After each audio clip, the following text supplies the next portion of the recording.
Good morning, students. I'm Anupa Bajpai from the Jharkhand Public School. Today, I'm going to start a new chapter of macroeconomics, money and banking.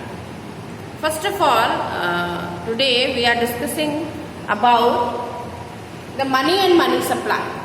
And in your board examination, that is very important for your board because the money supply is very important. It will come.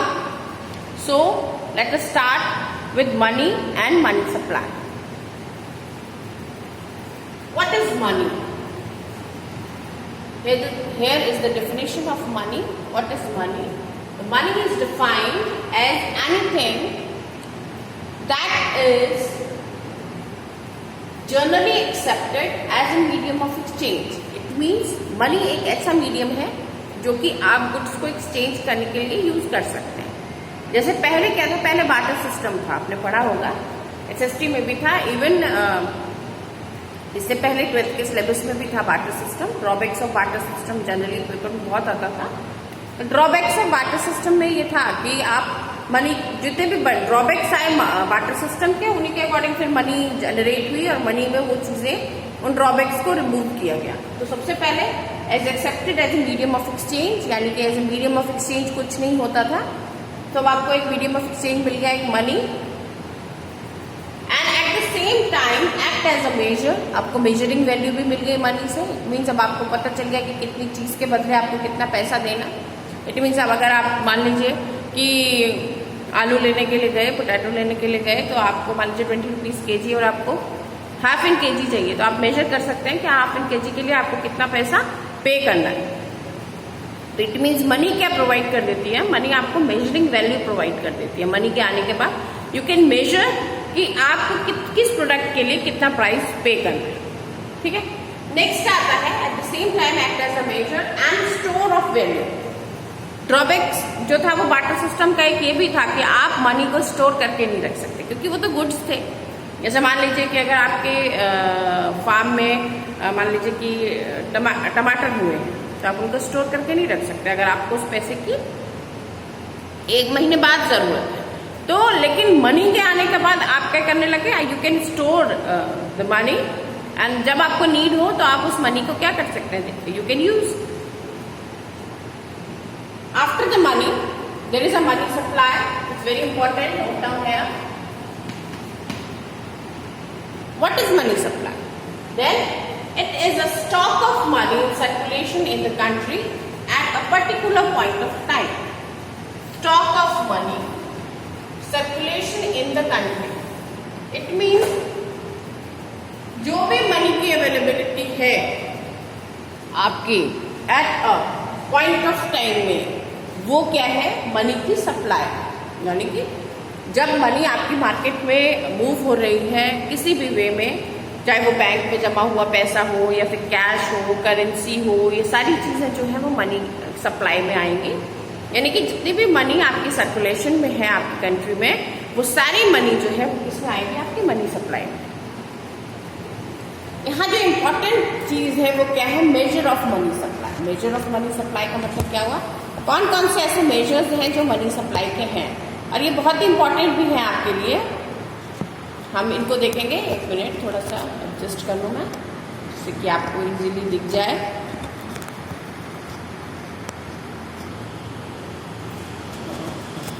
I think अब आपको दिख जाए. ठीक है. अब देखिए कैसे. सबसे पहले जो हमारी वैल्यू आ रही है वो क्या आ रही है, मेजर्स ऑफ मनी सप्लाई है. ये बहुत इंपॉर्टेंट है आपके लिए. सबसे पहले है M1. इसको 4 पार्ट्स में डिवाइड किया गया है, M1, M2, M3 और M4. इट मीन्स अगर क्वेश्चन आता है what are the measures of money supply, there are 4 measures of money supply, M1, M2, M3 and M4. 1 mark का क्वेश्चन हो जाता है MCQ में.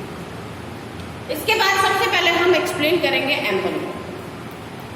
M1 एक कंपोनेंट है. M1 के कंपोनेंट क्या है, C plus DD plus OD.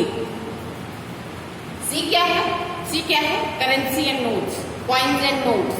Okay, तो C में कंसिस्ट आ रहा है कॉइन्स एंड नोट्स. लिख लीजिए coins and notes. DD means demand deposit. Demand deposit का मतलब क्या होता है कि जो भी आपका ऐसा बैंक में पैसा जो कि आप अगर डिमांड करें, अब आपने डिपॉजिट कर रखा और अगर आप डिमांड करें, विड्रॉल करना चाहें, तो वो आपकी अकॉर्डिंग टू कंडीशन आपको विड्रॉल के रूप में मिल जाए। इट मीन्स चेकेबल डिपॉजिट जितने भी होते हैं, आप चेक काटें और आपको आपका डिपॉजिट जो है वो मिल गया, विड्रॉल हो गया। इट मीन्स इसमें क्या आएगा, डीडी यानी डिमांड डिपॉजिट आएंगे। ओडी, ओडी मीन्स होता है अदर डिपॉजिट। अदर डिपॉजिट्स मतलब जो भी आपका किसी भी फॉरेन कंट्री में पैसा डिपॉजिट है, या आप IMF में रखा हुआ है, या फॉरेन इन्वेस्टमेंट है किसी तरीके का, तो वो आपके अदर डिपॉजिट्स में आएंगे।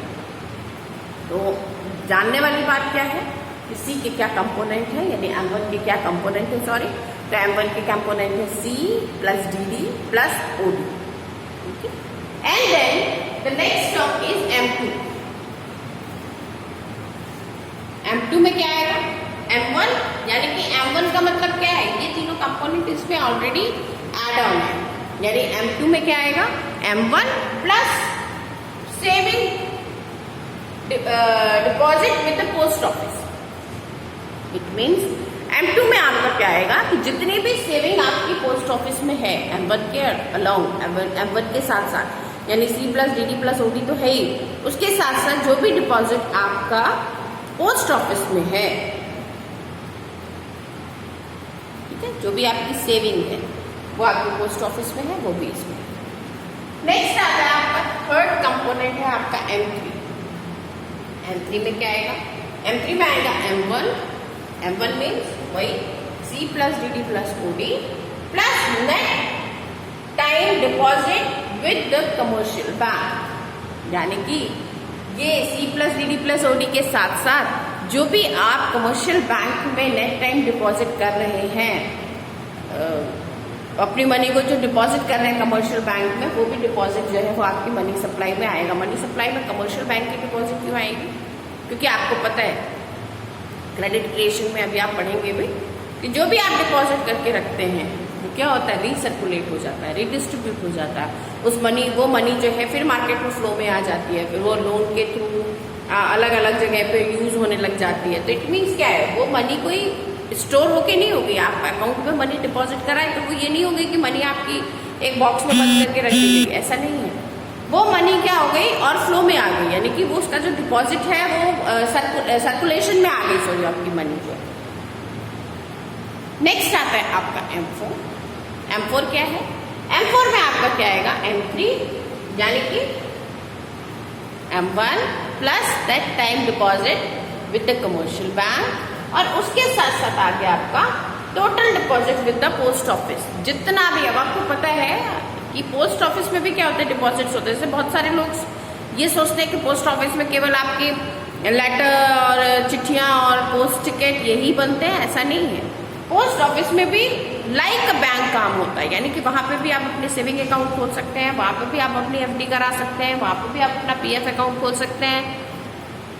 यानी कि ज्यादातर कमर्शियल बैंक के बराबर फैसिलिटीज जो है वो पोस्ट ऑफिस भी दे रहे हैं। इट मीन्स कमर्शियल बैंक ही नहीं, इवन पोस्ट ऑफिस में भी जो भी सेविंग आप कर रहे हैं वो भी आपकी जो है वो इसमें इंक्लूड होगी।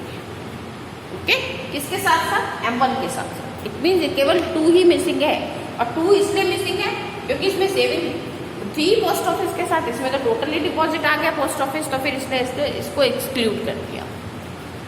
ठीक है, तो M1 plus M3 plus total deposit with the post office excluding NSC। NSC का मतलब क्या होता है, नेशनल सिक्योरिटी सर्टिफिकेट्स होते हैं, या NSC लाइक कैश ही आप यूज कर सकते हैं, मतलब एक सर्टिफिकेट बना के दे देते हैं। तो एक्सक्लूडिंग उसको NSC को केवल अलग रखा गया है, बाकी सारी चीजें इस कंपोनेंट में आ गई। समझने वाली बात क्या है, समझने वाली बात ये है कि आपको इस वीडियो के थ्रू मनी की डेफिनेशन, मनी सप्लाई की डेफिनेशन और मेजर यानी कंपोनेंट एक बार फिर मैं रिवाइज करा दे रही हूँ। There are 4 components, M1, M2, M3 and M4। मेरे साथ साथ रिवाइज करिएगा। M1 में क्या क्या कंपोनेंट आते हैं, M1 में आते हैं आपका C plus DD plus OD। C means currency and notes या coins and notes. Coins and notes मतलब जितनी भी मनी है हमारे पास, करेंसी है हमारे पास, रुपए, पैसे, सिक्के जो भी हैं, और सिक्के भी और नोट्स भी, currency and coins, coins and notes जो भी लिख सकते हैं आप। DD means demand deposit. Demand deposit का मतलब क्या हुआ कि जो भी आप ऑन डिमांड जो है डिपॉजिट, वैसा डिपॉजिट जो आप ऑन डिमांड जो है वो ले सकते हैं, ठीक है। तो वो हो गया आपका डीडी में। नेक्स्ट आता है आपका ओडी। ओडी, ओडी को क्या बोलेंगे? Other deposits. अदर डिपॉजिट्स यानी कि जो भी आपने इन्वेस्टमेंट कर रखा है, फॉरेन इन्वेस्टमेंट कर रखा है, वो भी आपका एक तरीके से डिपॉजिट ही है, या आपने बाहर की कंट्री में कोई भी अपने डिपॉजिट कर रखा है, तो वो भी सारे डिपॉजिट्स आपके अदर डिपॉजिट्स में आ जाएंगे। नेक्स्ट आपका जो कंपोनेंट है वो है M2, और आप ज्यादातर देखिएगा हर जगह जो है वो M2 में भी M1 है, M3 में भी M1 है। तो इट मीन्स M1 की इंपॉर्टेंस बहुत है, यानी करेंसी एंड कॉइन्स तो नोट्स की तो जरूरत है ही ना। तो M2 में भी सबसे पहले क्या आया आपका? M1 आया। उसके साथ साथ saving deposits with the post office, यानी कि जो भी आपने डिपॉजिट करके रखा है कहाँ? पोस्ट ऑफिस में, वो सारा इसमें इंक्लूड हो रहा है। किसमें? M2 में। देखो पढ़ने का तरीका यही है, अपने आप से क्वेश्चन पूछो, ठीक है। नेक्स्ट आता है आपका M3। M3 क्या है? M3 में क्या क्या चीजें आएंगी? M1 यानी कि वही C plus DD plus OD, और उसके साथ साथ क्या आएगा आपका? Net time deposit with the commercial bank, यानी कि कमर्शियल बैंक में आपने जितना भी डिपॉजिट किया है, कमर्शियल बैंक में आपने जितना भी डिपॉजिट किया है वो सारा इसमें इंक्लूड होगा। ओके, एंड देन आता है आपका M4। M4 पे क्या होगा आपका?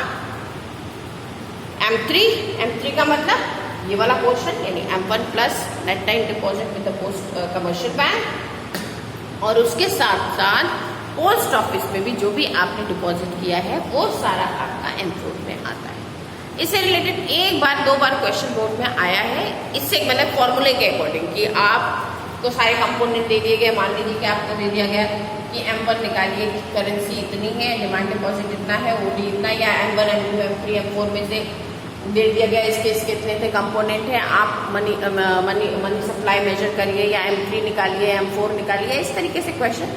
लेकिन जनरली आपको इसके कंपोनेंट पता होने चाहिए कि कंपोनेंट क्या है, और उसमें क्या क्या चीजें आपकी इंक्लूड होंगी, क्या क्या चीजें एक्सक्लूड होंगी। जैसे कि M4 में क्या होगा? M3 पूरा होगा, और उसके साथ साथ deposit with the post office exclude का होगा, NSC एक्सक्लूड होगी। तो ये सब चीजें आपको पता होनी चाहिए, ठीक है। तो आप इसको रिवाइज कर लीजिएगा, इसको बहुत अच्छे से समझ लीजिएगा। अगर आपको कोई भी प्रॉब्लम आती है तो then you will ask. Thank you.